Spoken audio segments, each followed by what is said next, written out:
By this site, it's 5 seconds of summer, the hottest youth foursome on the planet. Hello. Hi. Hello. For a relatively new band, they're about as big a deal as it gets, but don't just take our word for it. Look at this.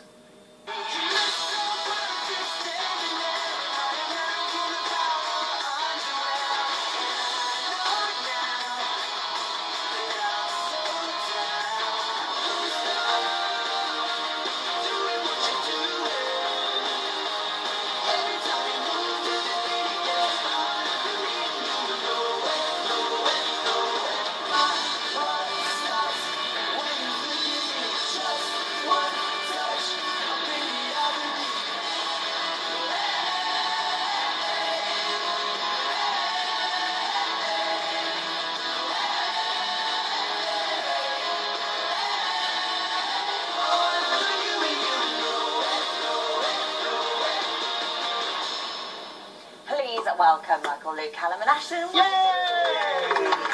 So nice to have you here this morning. My goodness me, what a time you have been having. This has been a mad few years for you guys, hasn't it? It has. Yeah, it's been like 2.5, 3 years now of just craziness being a band, I guess.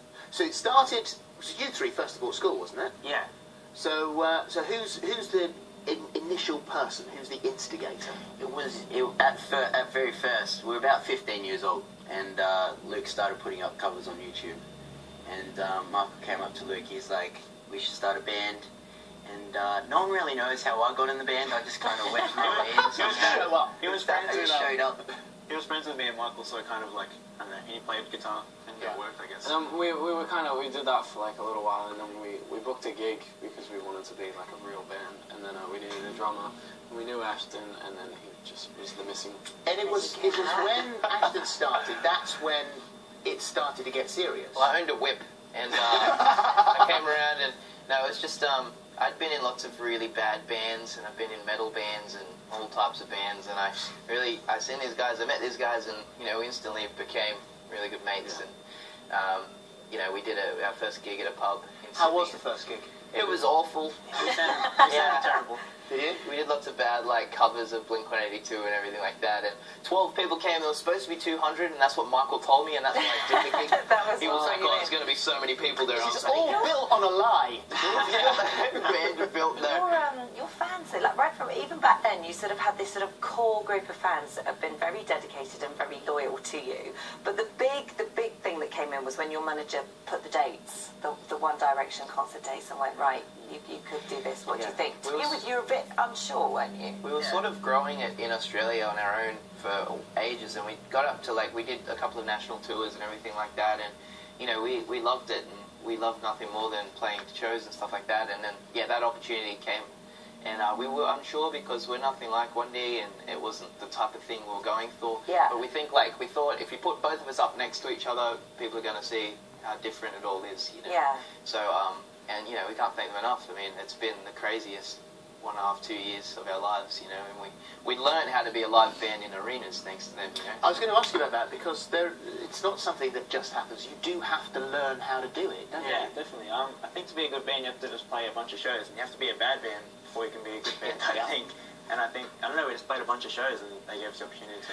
But you can't be a bad band too many times doing shows. You actually work really hard for a year just on yourselves. No, all of last year for us, while we were touring with them, was basically just like learning, our stagecraft and how to be, a good live band, and that was kind of our goal. And they were very helpful as well, weren't they? Yeah, definitely. Yeah, I remember Niall used to watch from a little crack in the stage every night for 132 shows or whatever it was, They're really supportive, and it's nice that they're supporting something that's rock and stuff like that, And a lot of the audience don't like it sometimes, but, luckily some of the audience do like it, so, yeah. Well, you're 2/3 of the way to your European tour, is that right? Yeah. America's next. This is worldwide now. Do your audience vary? I mean, can you see the difference between European fans, the US fans? I don't know, it kind of varies a little bit.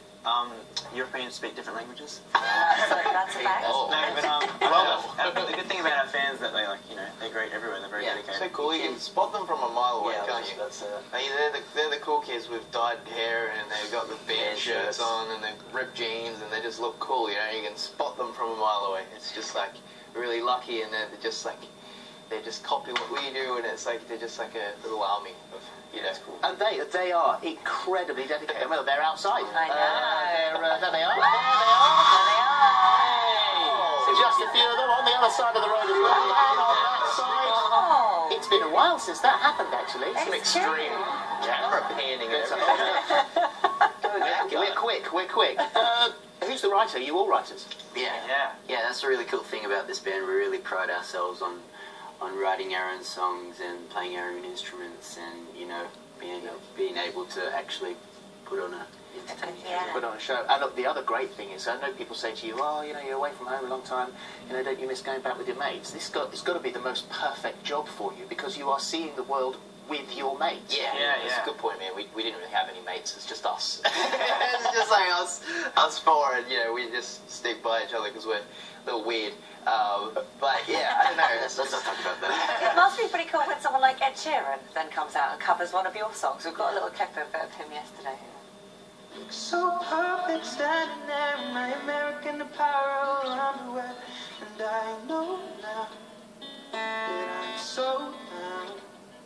Your lipstick stain is a work of art. Put your name tattooed in an arrow, and I know now that I'm so down. What did that feel like? It's so cool. It's just like it's such a big inspiration to us. Like when we first started, we did like Ed Sheeran covers. We used to cover his songs, and I used to, when I used to play in the pub and stuff. Like it sounds really funny, but like when I used to play in the pub, like even by myself, like I used to cover his songs. Yeah. It's just really cool that he's playing one of our songs.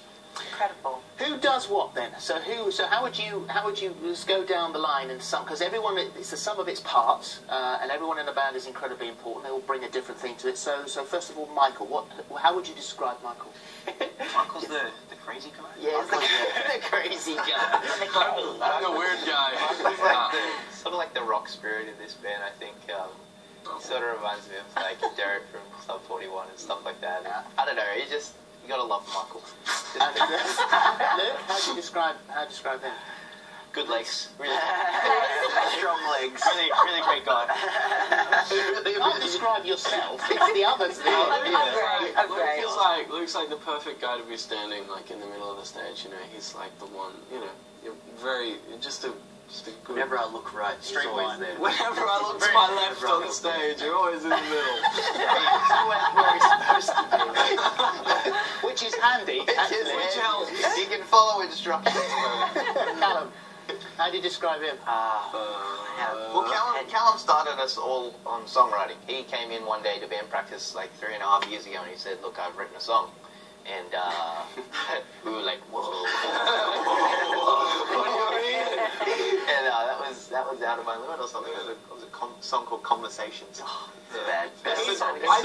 I think Callum is actually the weirdest person in the band, but I think he hides it so well.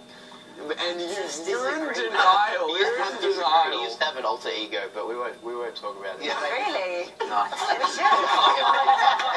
See his face now. I know, He probably would appreciate it if we did leave that. And finally, so Ashton, how do you sum him up? Ashton was kind of when he joined the band, that's when we call the 5 Seconds of Summer came together. So he was the guy who always he was like the driving force behind the band. Literally, like he used to drive us around and stuff. He was the only one who could drive. and when he joined the band, we kind of took it seriously, and he's kind of like the older brother. Yeah, no, the father of the band, grandpa. He's like the Rock. Like not the actor The Rock. Like the Rock. Yeah.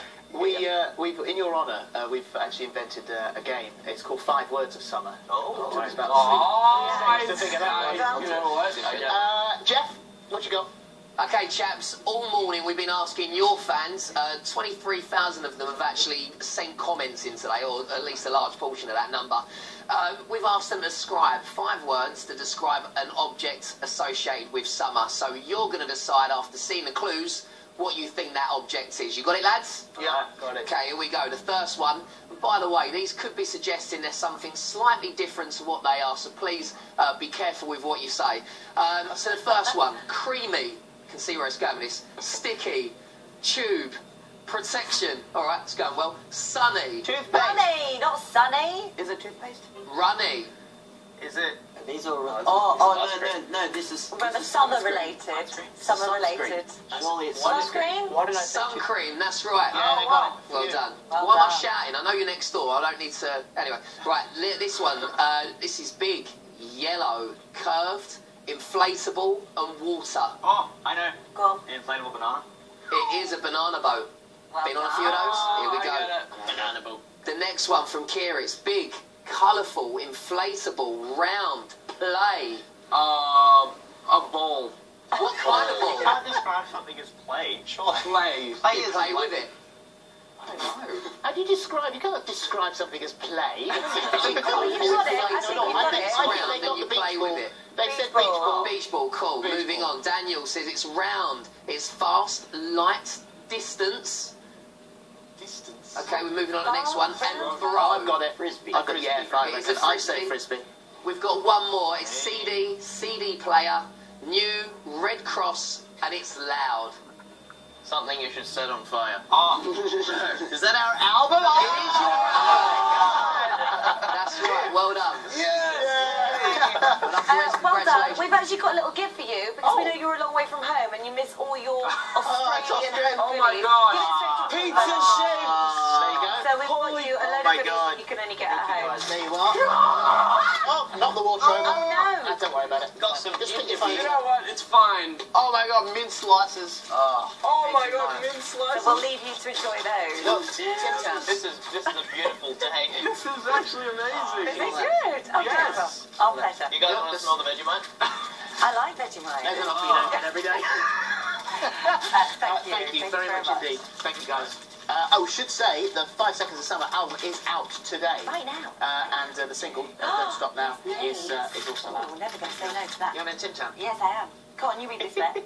No. Oh, come on. I know they're limited supply. I'll have half of yours. Don't you take it from the baby. Don't you take it from the baby. I don't do sharing nowadays. Oh my God! Right, still to come, John Barrowman. You've got really vicious then. I saw it in your eyes. It's chocolate. John Barrowman on his brand new album and being honoured by the Queen. And after Little Mix's Perry Edwards hit the headlines after admitting to passing wind in front of her fiancé Zayn, we asked the experts if bad habits are bad news for relationships. Oh, lucky. But they're a sign of strength. Bad